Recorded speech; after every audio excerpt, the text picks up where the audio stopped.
business that's anti-Semitic. It was clear I could never wear my Tiger jacket again. But in searching for a replacement, I realized I couldn't be sure any of these other brands weren't hiding dark secrets as well. So I decided the only way to be safe was to start a jacket company of my own. So I came up with a cool name, Summit Ice, and then had a custom soft-shell jacket designed to my specifications. But to undo the damage I'd done, I needed my brand to stand for something. So I created a website to help launch Summit Ice as the first outdoor apparel company to openly promote the true story of the Holocaust. Wow. It was important to me that every single person involved in the brand, down to the model I hired for product shots, shared in the company's core beliefs. 6 million Jews died in the Holocaust, approximately. Okay. So how many Jews died then in the Holocaust? 6 million. Okay, great. Let's sell some jackets. Okay. With a team free of Holocaust deniers and professional photos that made the jacket look really cool, I had nearly everything I needed to begin marketing my soft shell jackets to the world. That's But for this brand to have credibility, I need the support of a Jewish leader. So I arranged a meeting with LA-based Rabbi Shalom Denbo and showed him my business plan and marketing materials to get his guidance on how to convey the core values of Summit Ice. See, deny nothing, okay. You're not focusing on something specific. Deny nothing's too ambiguous. Yeah, you probably want to have some image that immediately focuses the viewer on there's something more than just a jacket. Perhaps an image that immediately identifies with the Holocaust. An armband. Right. A swastika. They should see images of that? Yeah.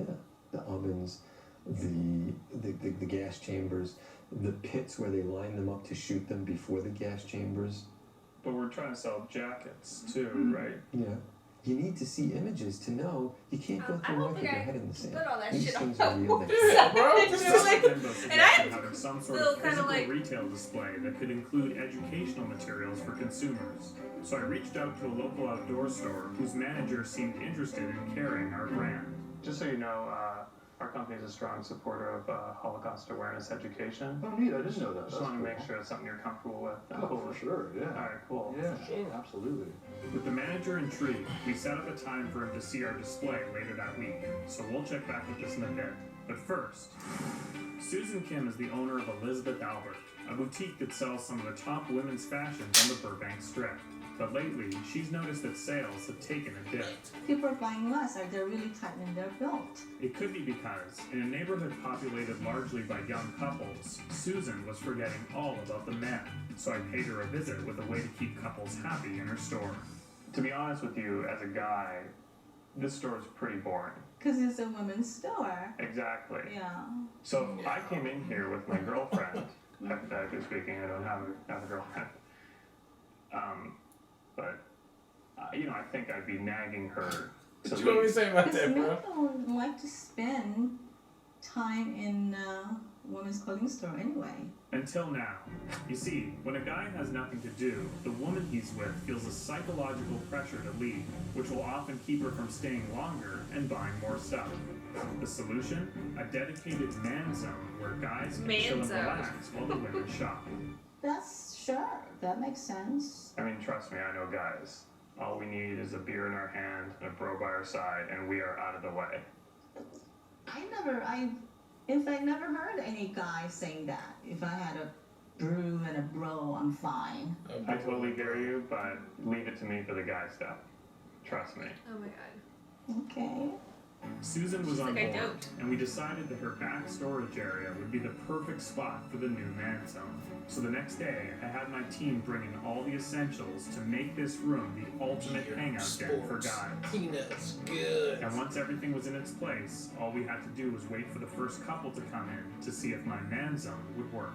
Just so you guys know, Elizabeth Albert has a dedicated man zone, so that means while the lady shops, you have a place you can hang out that's both comfortable and geared towards your masculine needs.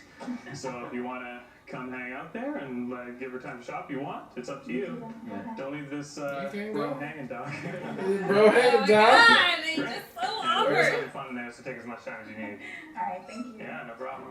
I knew it wouldn't be too much of a challenge to Whoa, lure bro. guys into the zone. What? And Like, once can I hang out here without you? everything a guy could want, I was hopeful they wouldn't want to leave. Free at last, huh? This is dope. I mean, do you feel free? Yeah. Things were off to a good start.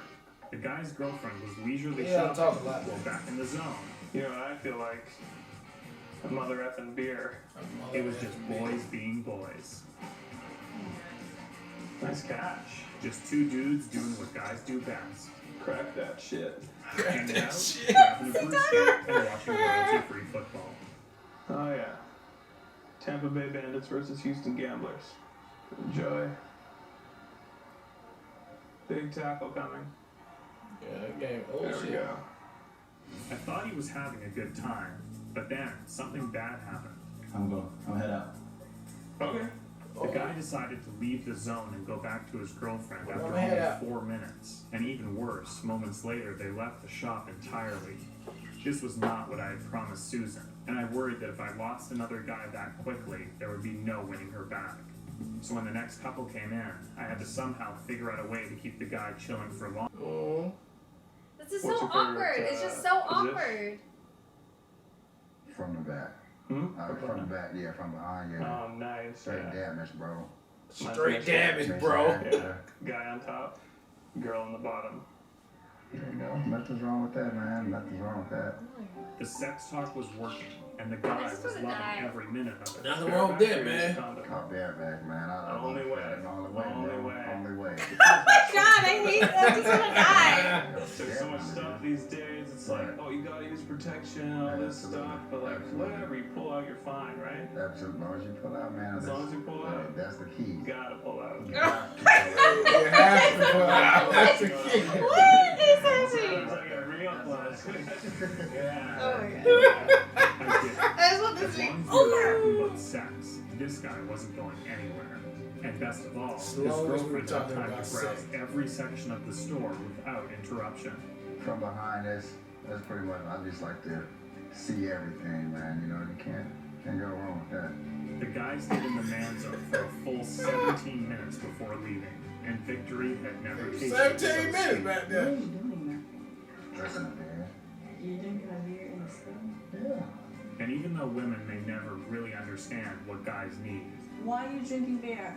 Well, that's what guys do when they're alone. I don't care what they do when they're alone. She laughed. He was in there drinking beer. the only thing that really mattered Was is he that not supposed to be Elizabeth drinking beer? Albert now had a Uh-oh, he in place trouble. where guys can be themselves. There have been times in my life when I was able to ejaculate in another position, but especially as I'm getting older or fatter, That's what you the don't only want. I just position. like literally don't want to even hear about That this. makes sense. Yeah, that's what you The don't day want had back there. You're gonna drink all your beer Which some and of got that to the a bunch of manager stories, of man. Adventure 16. So I had my team come in early to set up an impressive display under the supervision of Rabbi Denbo. I was a little hesitant about some of the design Hey, all we elements, putting but it was sponsors up. crucial that I followed the rabbi's Oh, guidance for such a sensitive What are we subject doing, matter. bitch? Have the mannequins kind of stationed so that they This, are this, at bookends. Right. the rabbi might not He be. felt like it May was not be ready all to there. be unveiled. Definitely makes a statement. It's shocking all. Yeah, definitely. Definitely makes a statement. Okay. I mean, I Wow. want to follow you on Why? this. It's too The only much. thing is just that creates. Just But a now- level of comfort in Now the you are thing. anti-Semitic with the So with thing. the rabbi's blessing, you trying to it was get away time from. bring in Eric the manager to show him what Summit Hey, Ice and was then all what he about. did was just copy the same jacket he already had. What about Max Fry? It's a little bit much. I think that this mashup of retail and the history is a train wreck. Eric wasn't nearly as enthused as I had hoped, so I brought in Rabbi Denbo to help explain our intentions more clearly. Look, people go through life with their head in the sand. Nobody wants to stand up against evil. And you know what? People deny the Holocaust because they don't want to say that evil exists. And we need to let people know that. Oh my God, this is so riddled with issues. You really think the Holocaust deniers are the big soft shell buyers? The proceeds go to support Holocaust awareness education. This is a retail store, and you don't learn about the darkest moments of history in a retail store. I beg to differ. The Gap had a whole campaign to make people aware of breast cancer. So I don't think there's a problem. Breast with cancer? AIDS, sorry, The thank you. Red I have no faith in your competence in this business. I have no faith in your judgment whatsoever. The only thing I know about your judgment is that it doesn't exist. Well, I was kind of taking his lead. Well, I'll let let you get away with a certain amount of liberty in saying my lead, but the idea wasn't mine, Nathan. Well, The not idea for the was yours. jacket, but for the display. For the display. The display, I don't have a problem with the display. Our sales presentation didn't go well. He brought the And whole Eric oven. said he wasn't interested. With in bowls carrying inside. it. This like what are we doing? Because you are not good at this, and you do not understand the dynamics of people's emotions and what offends them. It was a huge blow, and I began to wonder if my line of soft shell jackets Let's would go ever and get take this off. stuff out of here. But at least I could be proud knowing that the people who mattered to me most could now walk the streets of Vancouver That's why I with scared their that heads too. held high. Summer nights. What do you think, huh? I love everything about it. A lot of zippers. Zippers are very important to me. Yeah, because all my So he change definitely made it falls with his out, dad and, in you know, I mind. need My dad stuff likes in those there. zippers, Yeah, so just keep others adding loosen zippers. sleeves too. Absolutely. It looked like the same jacket he already had. Alright, that was episode 2 of Nathan For You. Super cringy episode right there when it comes to the bro room in the back. And then the selling the jackets. I mean, those two were the most cringiest of all right there. I don't even know how you could hold a straight face. And then the silly thing was the horse with the balloons on there. It was just very silly. But man, good cringe on there. He's the king of cringe when it comes to these situational things and overdoing stuff. So I appreciate that for that. But man, you go through a lot for the laugh. But you know, I give it to you because sometimes it do be making me laugh. But the cringy shit, you got it on lock. So another good episode. Can't wait to see it now. Yeah, I'm so glad the show's only 20 to 22 minutes because I can't take much of the cringe. I'm just like, this is killing my soul. But I thought the horse plot was innocent and like that made me giggle, especially the visual of like what it all looked like and how complex this was and how there's no way you can duplicate this. Like this is just not something that could like happen over and over again. But I thought that was creative. And like to actually see that it worked as far as it made the overweight person lighter so that they could in fact ride the horse. So it was like a well-conceived, crazy idea that actually executed well. I hated everything about the bro room. Nathan is the most awkward person ever, and as soon as he's like, let's talk about sex, I was like, and I'm dead. Like I just fast forward, like this is gonna be so bad. Yeah. But again, I thought it was a good concept initially as far as having a space for, you know, men to chill out. But, like, he just makes that space so incredibly cringy and awkward that they were like, I'd much rather be following my girlfriend around with her purse while she shops than being in this room with you. And then, the jacket was a good idea as far as, getting one himself. It was very cute, though, to see how much his dad liked the jacket. That was probably my favorite part of the episode. But everything as far as the display was just so tasteless and cringy. And I was just like, I'm so glad the store owner was like, absolutely not. Like, absolutely no. Yeah. You guys don't know what you're doing whatsoever. So, again, very heavy on the cringe, but looking forward to the next one. All right, well, look, thank you guys again for watching another Real Talk reaction for Nathan For You, Season 3, Episode 2. And until next time.